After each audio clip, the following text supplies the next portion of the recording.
libre laay ñëw ñu jàkkaarloog yow dimbali Sénégalais yi ci liñ am. donc waxeewu ma xol waxeewu ma far. ku ma ci bëggul wala kuy saagaal ba suba. waaye 2020 ba tey maa ngi wax kenn mësuma vaar sama wax dana metti lool nag waaye du ngeen vaar de. donc ñu ñëw indi Diomaye ak Sonko.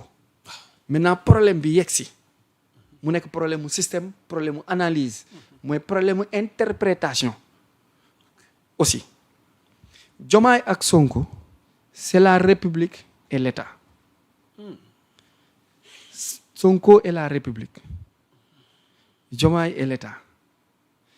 Sonko maa lay wax dëgg tey sénégalais yi bari jàppale wuñ la bëgguñu la képp ku ni la génnal demal jëlal sa yoon séparal ak Diomaye ndax na la bëggu la.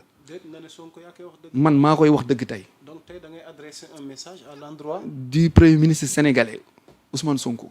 Ah bon? ni ko. waaw. képp ku la wax ne yaa yor la rue yaa yor le pouvoir yaa yor doole séparé wul ak Diomaye demal braquel ba ñenn ci député yeeg yenn ci ministres yeeg ku nekk jug di wax lu ko neex may xale yi fit ñuy saaga la République l'État l'institution le premier magistrat du pays le premier soldat aussi du pays dan lay nax. foofu def ci taxaw seetlu. Sonko yi Diomaye non c'est choquant. way bu ñu déggee ni am na ay citoyens yi dem attaquer site présidence réseau présidence. di saaga l'institution qu'incarne le président Diomaye ak lu mën a xew. qu'il y ait modération dans les analyses wala dans les propos. il paraît que sax am na ñu ciy traqué. ñi wuy ji. mais Arona depuis quand citoyen sénégalais bi am sañ-sañ bëgg lu neex Sonko te moom digalu leen ko. ce qui me plaît man chez Ousmane Sonko doo mës a dégg man publiquement mosuma ko dégg fenn mu ne yow sama njaboot saagaal. mukk ci kër àdduna waxal lu ñaaw. mukk ci kër àdduna du ko def bay laa yomb din te yónniwul kenn. te du ko yónnee tamit bëgg lu neex sa kilifa waru laa taxa toppaj bëgg lu neex sa kilifa. warul tax nga bañ kaa wax dëgg. kon ma bàyyi la nga yeggali. bu nu ko ragalee loo bëgg Sonko waruñu ko ragal. loo bëgg Sonko dégg ko ci situation bi. mooy waruñu ko ragal. Ousmane Sonko nit la. du xutbu du yàlla du yonent nit la. waaye nag lu yàlla sàkk nit a ji gën a rëy. te ci biir nit ñi yàlla di ciy jël ñu nga xam defal leen maqaama ak wilaaya def ci ñoom martaba. Diomaye am na maqaama am na wilaaya am na martaba am na kun bi yàlla am mooy yor na décret su ko neexee démettre su ko neexee fal fii balaa émission bee jeex bu la defoon léegi ministre de la République oto yi cortège yi jël si la ñu xajal la nga jàll ñu ne yaa Moussa mooy jàll. Diomaye ko soxla parce que dafa yor kun yàllaa damm ci pouvoir am jox ku ko nanguwul da ngay sonn ak koo mën a doon. donc son excellence monsieur le premier ministre de la République du Sénégal bépp citoyen concitoyen patriote sympathisant ou militant qui te conseillerait de faire ou d'insister sur une rupture ou sur une séparation avec le président de la République bëggul la waxu la dëgg poosam la fa nekke poosam ak intérêt moo tax ñuy chroniquer di génn ci télé dem ci plateau yi di attaquer Diomaye di wax lu leen neex ñoom ñoo ñëpp boo leen waxoon bàyyi leen seen poste yi ak seen salaire yi ak seen privilège yi ngeen ñëw ñu xeex ñu dem ci mbedd bi Cheikhou Tidiane xam na ne duñu xeex. nga ne. amul kenn ku ci bàyyi ci privilège bi ne privilège lañ toppee Ousmane Sonko. dañuy dundee projet bi.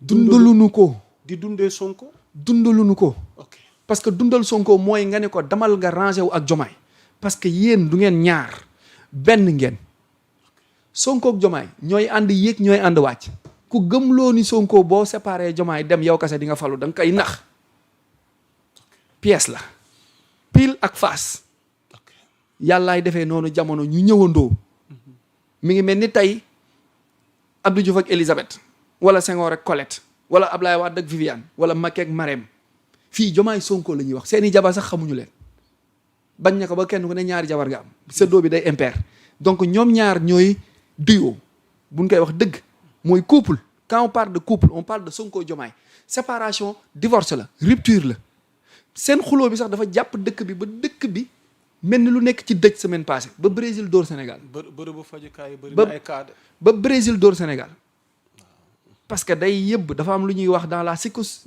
la psychanalyse dans la psychosociologie lu ñuy wax vortex mooy onde yu positif yi nit ñi joxandoo xalaat yu rafet yu baax yi ak mbégte yi reetaan yi day feeñ ba tàbbi ci liir bi nekk ci biiru yaayam ci mbégte bi yaay ji kontaan day tàbbi ba tàbbi ci sénégalais bi nekk fële sunu équipe nationale sax dafa affecté ndax problème bii nii am donc un combat opposant la République et l'État, la République perd.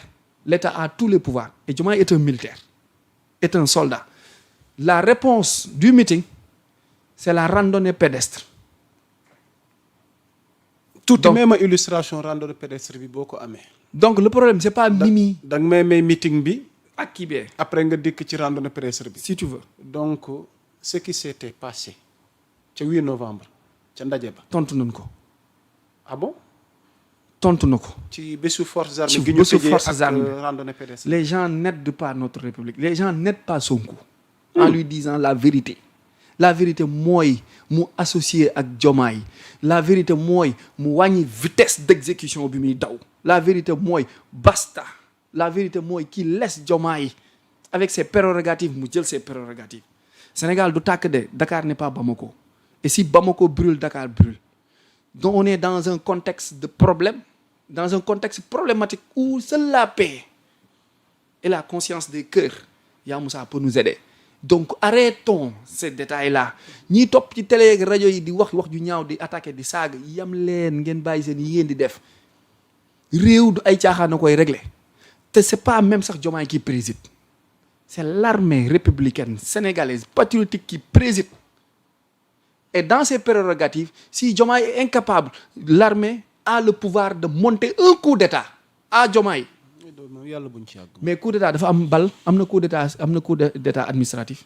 Ci biir coup d'État, mën nga ñëw yëkkati le président tranquillement defal ko cortège yàpp ko yóbbu ko këram pousse jël le pouvoir 90 jours. te bal du tàkk jël le pouvoir 92 jours tas parti politique yëpp ñi fi doon lépp yëpp militaires yi régler leen après organiser des élections libres rendre que le civil.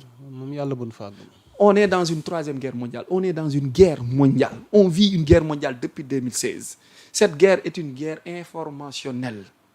C'est une guerre où l'armée, où les militaires seuls sont aptes de gérer ça. Parce que ñoo yor le renseignement. C'est pas le civil. Ce qui se passe à l'AES. Oui. C'est pas les civils, Ya Moussa. C'est pas les civils qui peuvent régler le problème que nous sommes en train de vivre en Afrique de l'Ouest. Entre AES, CEDEAO, Union européenne, ce que l'Afrique veut donner, il faut que le tiers des pays africains soit dirigé par des militaires. The military is the only way. Le seul chemin qui peut sauver l'Afrique est le chemin militaire. Diomaye est conscient de cela. Donc, le renseignement bu jugee ministère de l'Intérieur, motard, yàpp daf ko ci enveloppe, def vum, jubali palais, kenn du ko téye. Bu duggee palais secrétariat wu présidence direct la jëm secrétariat wu présidence bee kay xool remettre ko président de la République. Donc le ministre de l'Intérieur il est censé informer mook le secrétaire de la présidence. moo taxoon problème mu 4444 ba Youssou Ndour wayoon Idrissa Seck bëggoon organiser défilé ba Thiès. am na lu ñu fa wundoon. ak lu ñu fa junjooñ. ak lu ñu jàppoon ni war naa mën a xew. ba ñu Abdoulaye Wade bul teg sa tànk Thiès boo ko defee dootoo ko defati. coup d'état booboo fal Macky Sall. parce que Macky boobu mi ngi nekkoon hydraulique moo intercepté appel bi dégg li Idrissa Seck di manigancé mu transmettre l'information à Wade. Wade def ko premier ministre directement xam nga ministre de l'Intérieur. Wade def ko ministre de l'Intérieur parce que ministre de l'Intérieur en quelque sorte c'est un soldat aussi. Il reçoit les informations 5-5. Donc combat bii ñu nekk bu ñu demee au front Ya Moussa maa la ko wax fii je prends toutes mes responsabilités les insulteurs insultés. Sonko va perdre. bu ñu continuer. Donc le problème c'est pas Mimi.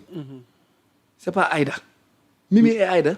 maquillage rek document ba sax Diomaye bindu ko. ban document. loolu ñi jàllale fii naan Diomaye moo ko signé. document bi ci boppam Diomaye bindu ko. déet nu mu demee noonu. Diomaye bindu ko de. ñun xëy nañ gis document ci coalition Diomaye gis signature am. signature am mën nga ko plagiat mën nga copier. texte bu bëri faute boobu noonu Diomaye bindu ko. mais dogal bi am na. dogal bee am.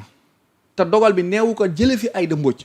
dafa jël Mimi Touré ni ko kaay ma def la superviseur général nga xool naka la ñuy réorganiser.